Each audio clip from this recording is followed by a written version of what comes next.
পেছনে দাঁড়ায় বলবে, আসসালামু আলাইকুম ভাই, আমার বাপ অপারেশন হয়েছে, আমাকে যে যা পারেন একটু সহযোগিতা করবেন। এক শ্রেণীর ফকির হচ্ছে প্রফেশনাল ফকির, এদের পেশায় হচ্ছে ভিক্ষা করা। আছে না নাই? ঢাকা শহরে বিভিন্ন মসজিদে কিন্তু এরকম হয়। এদের কারণে যারা সত্যিকার অর্থে নিডি এরা ভিক্ষা পায় না। দেখবেন কিছু পোলাপান আয় সেই নামাজের পরে দাঁড়ায়, আলামত বলে দিই এরা যে প্রফেশনাল ফকির, এটা বোঝার কিছু আলামত আছে। এক নাম্বার, তো হ্যালো বন্ধুরা, আমি চলে এলাম আপনাদের সঙ্গে আরেকটি নতুন ভিডিও নিয়ে। আপনারা দেখছেন the direction channel. The direction চ্যানেলে আপনাদের সবাইকে স্বাগতম। তো বন্ধুরা, আপনারা সবাই কেমন আছেন? আশা করছি ভালো আছেন, সুস্থ আছেন। তো বন্ধুরা, আজকে আমরা যে ভিডিওটা দেখবো সেই ভিডিওটা টাইটেল হচ্ছে যে 3 ধরনের ফকিরকে ভিক্ষা দিবেন না। সেই 3 ধরনের ফকির কারা কারা এটাই জানবো আজকের এই ভিডিওতে। তো বন্ধুরা, ভিডিওটা খুবই ইন্টারেস্টিং হবে, আপনারা কেউ স্কিপ করবেন না। তো বন্ধুরা, চলেন বেশি দেরি না করে ভিডিওটি শুরু করা যাক। আমাদের বাংলাদেশে ফকির আছে দুই ধরনের।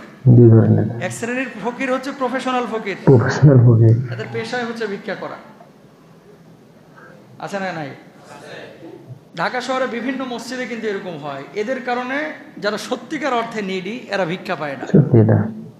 দেখবেন কিছু পোলাপান আয় সেই নামাজের পরে দাঁড়ায়, আলামত বলে দিই এরা যে প্রফেশনাল ফকির, এটা বোঝার কিছু আলামত আছে। এক নাম্বার, পেছনে দাঁড়ায় বলবে, আসসালামু আলাইকুম ভাই, আমার বাপ অপারেশন হয়েছে, আমাকে যে যা পারেন একটু সহযোগিতা করবেন। মুখে একটু আটকায় না, মানে এটা বলতে বলতে বলতে বলতে বলতে 1-1.5 মিনিটের কথা কোরআনের হিফজের মতো মুখস্থ হয়ে গেছে।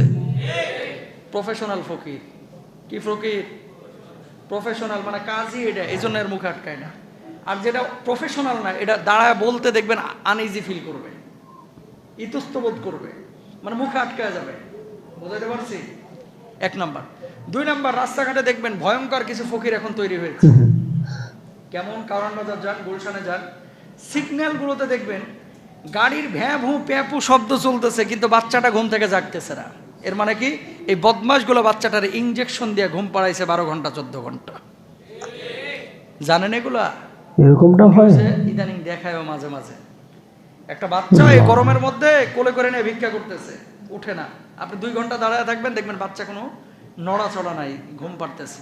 ইঞ্জেকশন দেয়, ইঞ্জেকশন দিয়া ঘুমটা পাড়ায়া, তারপরে মানুষের একটা আবেগ কাজ করে না, যে ছোট বাচ্চা, আহা কি কষ্ট। অনেক সময় অনেক বেঈমান আছে, লম্পট আছে, বদমাশ আছে, ইতর শ্রেণীর কিছু ফকির আছে, বাচ্চাটাকে নাকি ভাড়াও করে নিয়ে আসে। কথা বুঝতে পেরেছে? আল্লাহ হেদায়েত দান করুক ওদেরকে, আমিন বলেন। ধরতে পারলে এগুলোর পুলিশের হাতে তুলে দিবেন, আর এগুলোর ভিক্ষা দিবেন না যদি ধরতে পারেন যে এরকম কোনো ক্যাটাগরি। 3 নাম্বার, মসজিদ মাদ্রাসার কালেকশনের জন্য কিছু লোক দেখবেন 33 বছর ধরে মসজিদের কালেকশন করতেছে, কিন্তু 3য় তলার ছাদ এখনো হইল না। কথা কন না কেন? প্রফেশনাল ফকির আছে না? রামপুরা ব্রিজ টেলিভিশন সেন্টারের পাশে, আমি তো ওই এলাকায় বড় হয়েছি, মালিবাগে। আমি ইবতেদাই শুরু করলাম, তারপরে দাওরা হাদিস শেষ করলাম, ইফতা শেষ করলাম, পরে বিশ্ববিদ্যালয়ে ভর্তি হইলাম। ইবতেদাইতে যখন ঢুকছি ওখানে, তখন থেকে দেখতেছি ভাই 7ম তলা মসজিদের কাজ চলতেছে, মুক্ত হস্তে দান করুন। ওনার ডিউটি কয়টা থেকে? সকাল 7:30টা থেকে আপনার সকাল 9:30 10টা পর্যন্ত, মানে যতক্ষণ গার্মেন্টসের মেয়েগুলা ওই দিক দিয়ে গার্মেন্টসে যায়। আর মেয়ে মানুষ বুঝেন না, 2 টাকা 3 টাকা করে দিয়ে যায়। আর ওর টার্গেটই হচ্ছে গার্মেন্টসের কর্মী, ও অন্য কারোর দিকে আর ভ্রুক্ষেপ নাই। 12টা বছর চলে গেল, এখনো এর 7ম তলার ছাদ আর হইল না। পরে বললাম যে কাকা, এটা মসজিদটা কোথায়? কয় আমগো দেশে। কথা বুঝতে পারছেন? দেশে কি জীবনও দেখছেন 7 তলা মসজিদ গ্রামগঞ্জে হয়? সর্বোচ্চ 3 তলা 4 তলা। কথা বলেন না কেন? গ্রামে এত মানুষ আছে, তার মানে কি ভণ্ডামি। 12টা বছর ধরে এখানে ভণ্ডামি করছে, কেউ ধরলো না। এরকম বাংলাদেশে হয় কি হয় না? হয়। সুতরাং একটু যাচাই বাছাই করে দিয়েন ভাই, যেখানে সেখানে দেওয়া যাবে না। আরেকটা বিষয় আপনাদেরকে বলি, রাসূল আকরাম সাল্লাল্লাহু আলাইহি ওয়াসাল্লাম বলছেন, আলিয়াদুল আউলিয়া খায়রুম মিনাল ইয়াদুস সুফলা। ওপরের হাত নিচের হাতের চাইতে উত্তম। খেয়াল করেন, যখন আপনি দেন আপনার হাতটা থাকে উপরে, আর যখন কেউ নেয় তার হাতটা থাকে কিসে? নিচে। ওপরের হাত উত্তম, নিচের হাত অনুত্তম। সবসময় চাওয়া এটা ভালো লক্ষণ না। এই বাংলাদেশে সবচাইতে ভালো আছে কোন শ্রেণীর মানুষগুলো জানেন? যারা খুব বেশি পয়সাওয়ালা, হালাল হোক বা হারাম হোক, অনেক বেশি টাকা কামাইছে। হারাম যারা খোর, এদের অশান্তি আছে, কিন্তু মনে করে যে এরা অনেক হ্যাপি, খুব ভালো আছে। খুব আলটিমেটলি ভালো নাই, কিন্তু দাবি করে তারা ভালো আছে। আরেক শ্রেণীর মানুষ যারা পয়সাওয়ালা, হালাল পথে উপার্জন করেছে, এরা ভালো আছে। আর সবচাইতে ফকির যেটা, এটাও ভালো আছে। কথা বলবে হুজুর এটা কেমনে ভালো আছে?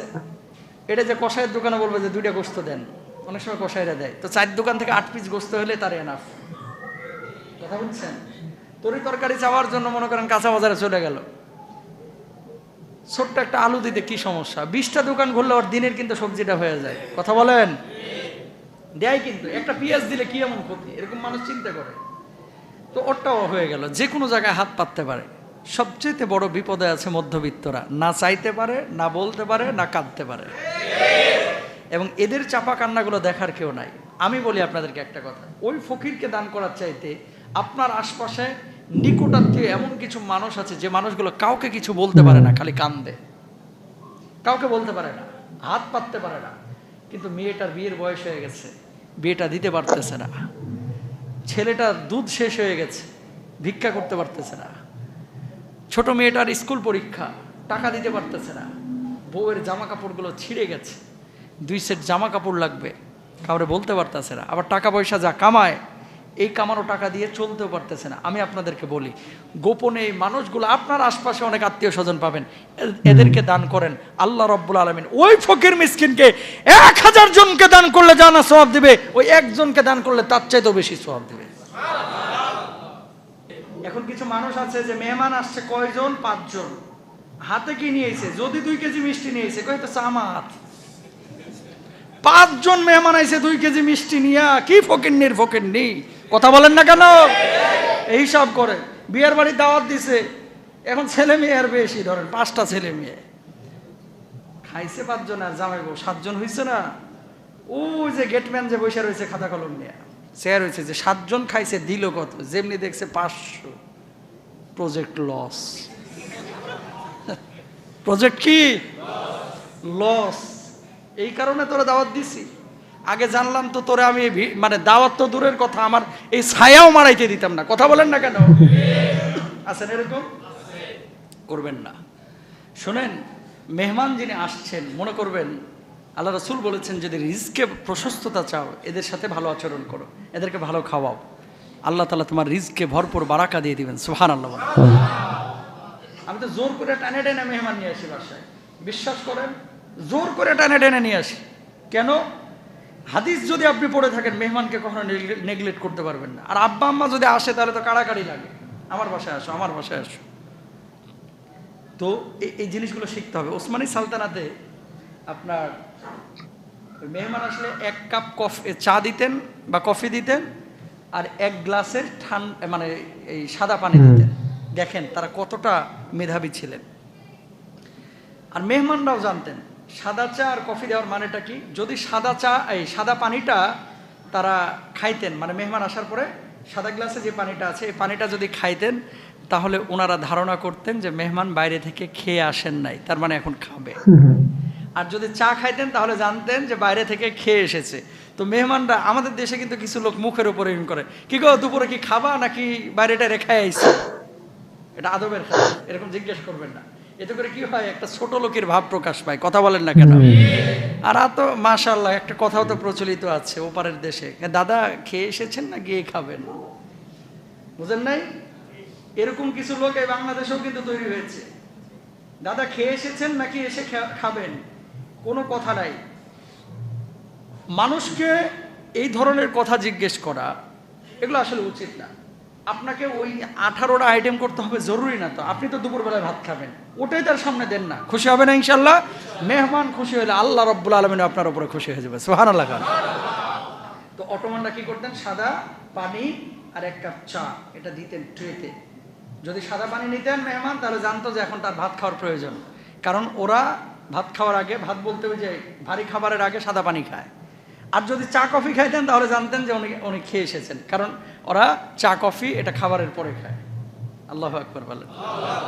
সুতরাং এটা আমাদেরকে খেয়াল রাখতে হবে। আর ওই যে দানের কথা বললাম, যে ধনী মানুষ যারা আপনারা আছেন গ্রামে, যে সমস্ত এলাকায় বাকির খাতা যাদের খোলা আছে, মাঝে মাঝে একটু খোঁজ খবর রাখেন যে ভাই তোমার খাতাটা একটু চেক করে দেখো তো, এরকম কে আছে যে টাকা পরিশোধ করতে পারতেছে না, এটা তো তুমি ভালো জানো আমার চাইতে।